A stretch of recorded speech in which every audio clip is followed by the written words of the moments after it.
Pesanan terakhir dari warung sepi, pembelinya tak pernah kembali. Warung itu berdiri sendirian di pinggir jalan lama, jalan yang kini jarang dilewati sejak jalur baru dibuka.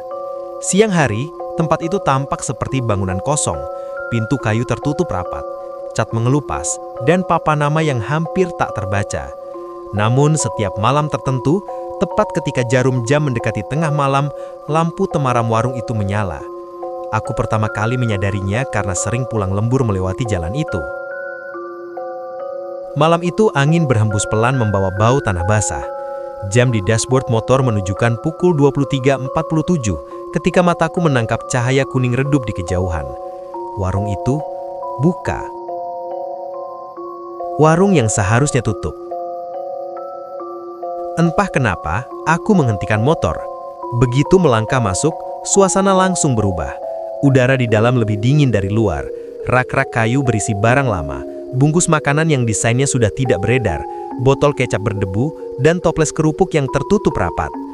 Di balik meja, seorang perempuan tua berdiri membelakangiku. Rambutnya disanggul sederhana, bajunya kebaya lusuh. "Silakan duduk," katanya tanpa menoleh. Suaranya membuat tengkukku meremang. Aku mengenalnya. Bu Raminah, pemilik warung yang kabarnya meninggal 5 tahun lalu. Pesanan pertama. "Apa yang mau dipesan?" tanyanya pelan. Kopi hitam saja, Bu," jawabku ragu. Ia mengangguk, lalu menyeduh kopi dari teko tua. Tak ada uap panas, kopi itu terlihat hitam pekat seperti malam di luar. Sambil menunggu, aku melirik jam dinding warung. Jarumnya berhenti di angka 23.59, tidak bergerak. Pembeli kedua.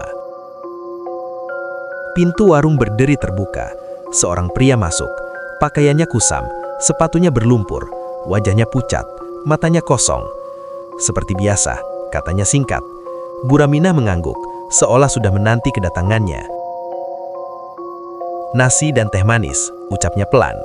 Aku heran, tidak ada kendaraan di luar, tidak ada suara langkah sebelumnya. Pria itu duduk di pojok, membelakangiku. Sejak duduk, ia tidak bergerak sedikit pun. Makan tanpa suara. Bu Raminah meletakkan piring di depannya. Pria itu mulai makan.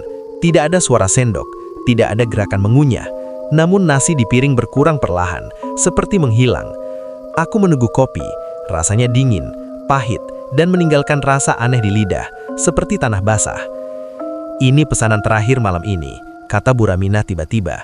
Nada suaranya berat. "Kalau sudah selesai, tutup pintunya."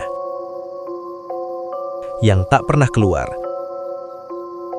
Ketika aku kembali menoleh, pria itu sudah berdiri. Aku tidak melihatnya berjalan melewatiku. Pintu warung tetap tertutup rapat. Bangku tempat ia duduk kosong.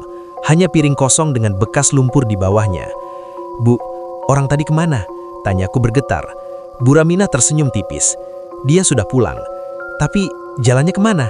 Tidak semua orang tahu jalan pulang. Pagi hari yang membuka kebenaran. Keesokan paginya, rasa penasaran membuatku kembali. Warung itu terkunci rapat. Papan pengumuman menempel di pintu. Warung ditutup. Pemilik meninggal dunia. Seorang warga tua yang melintas menghentikanku. "Kamu kemarin malam kesini?" tanyanya pelan. Aku mengangguk. Ia menarik napas panjang. "Warung itu memang suka buka sebentar," katanya. "Biasanya untuk melayani pesanan terakhir." "Pesanan siapa?" "Orang-orang yang tidak pernah kembali dari perjalanan mereka." Sejak malam itu, aku tidak pernah lagi melewati jalan itu saat malam. Namun kadang jika angin bertiup dari arah sana, aku masih mencium bau kopi pahit dan nasi hangat. Dan aku selalu teringat jam dinding yang berhenti di angka 23.59. Karena mungkin, bagi sebagian orang, waktu memang berhenti di malam terakhir mereka.